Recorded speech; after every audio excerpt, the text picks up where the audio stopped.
और चूंकि विश्व का प्रत्येक जीव अनादि है और एक क्षण को भी अकर्मा नहीं रह सकता, इसलिए हमारा ये आनंद प्राप्ति का प्रयत्न भी अनादिकाल से चल रहा है।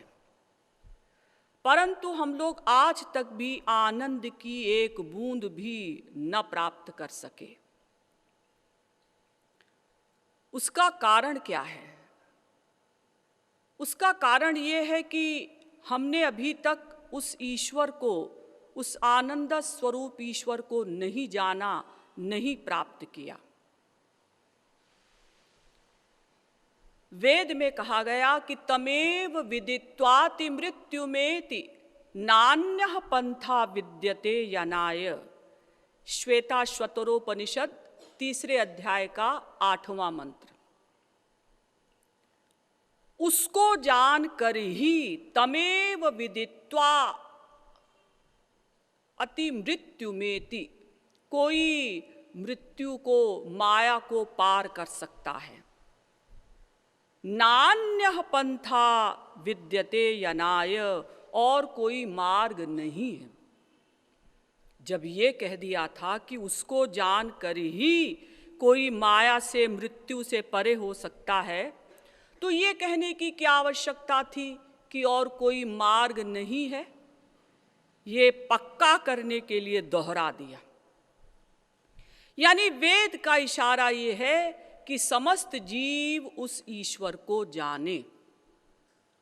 तो ठीक है, जब एक ही मार्ग है, एक ही उपाय है माया से परे होने का, कि ईश्वर को जानना ही होगा, तो ठीक है, हम चलते हैं उस ईश्वर को जानने के लिए। लेकिन किससे पूछें कि वो ईश्वर कैसा है, कैसे मिलेगा? यदि हम अपने मायाधीन भाइयों से पूछते हैं तो वो तो ऐसा ही होगा जैसे अंधे नैव नीयमाना यथांधाः। जैसे कुछ अंधे कहीं इकट्ठे हो जाएं और उनमें से एक अंधा कहे कि भाई मुझे प्रवचन स्थल पर चलना है। दूसरा अंधा सोचे कि हूं तो मैं भी अंधा, लेकिन इसे क्या पता कि मैं अंधा हूं, चलो इसको बेवकूफ बनाते हैं। तो दूसरा अंधा पहले अंधे से कहता है, ए अंधे इधर आ, ले मेरा हाथ पकड़, चल मैं तुझे प्रवचन स्थल पहुंचा दूंगा। तो जिस प्रकार से वो दोनों अंधे रास्ते में ही भटकते रह जाएंगे, अपने गंतव्य स्थान पर नहीं पहुंच पाएंगे, इसी प्रकार से यदि हम अपने माया के अंडर में रहने वाले भाइयों से ईश्वर के विषय में पूछते हैं कि वो ईश्वर कहाँ है, कैसा है, कैसे मिलेगा, तो वो बेचारे क्या बताएंगे? वो हमारी ही तरह सूरदास हैं, मायाधीन हैं। और यदि आप कहें कि हम किसी संत से पूछ लेंगे, तो पहले संतों की परिभाषा समझिए, संतों को पहचानिए। कोई ऐसा तो है नहीं कि भाई ये डॉक्टर MBBS MD है, चलो इससे इलाज करा लो।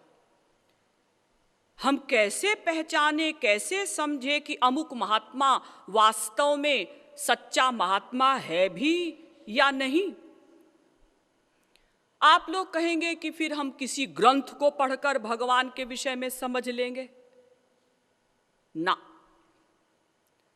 ग्रंथ को पढ़कर अगर हमने भगवान के विषय में समझ लिया तो इसका मतलब ग्रंथ बनाने वाले की योग्यता के लेवल पर हम पहुंच गए।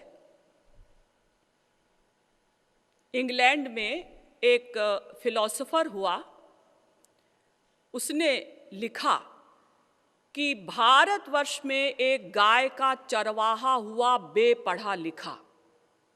श्री कृष्ण के लिए उसने लिखा, क्योंकि उसने पढ़ा था कि श्री कृष्ण जब छोटे थे तो गाय चराते थे, ग्वाल बालों के साथ खेलते थे, ऊधम करते थे, बेपढ़े लिखे थे।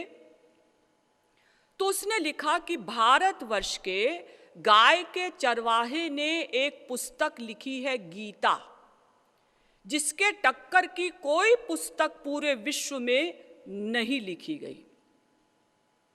गीता पर अनेकों भाषाओं में अनेकों भाष्य लिखे गए, कमेंट्री लिखी गई, लेकिन कोई गीता को नहीं समझ सका, कोई अर्जुन नहीं दिखाई पड़ा। तो जब भारतवर्ष के गाय के चरवाहे की ये स्थिति है, तो वहां के जो पढ़े लिखे लोग हैं उनका क्या हाल होगा? यानी उसे आश्चर्य हुआ।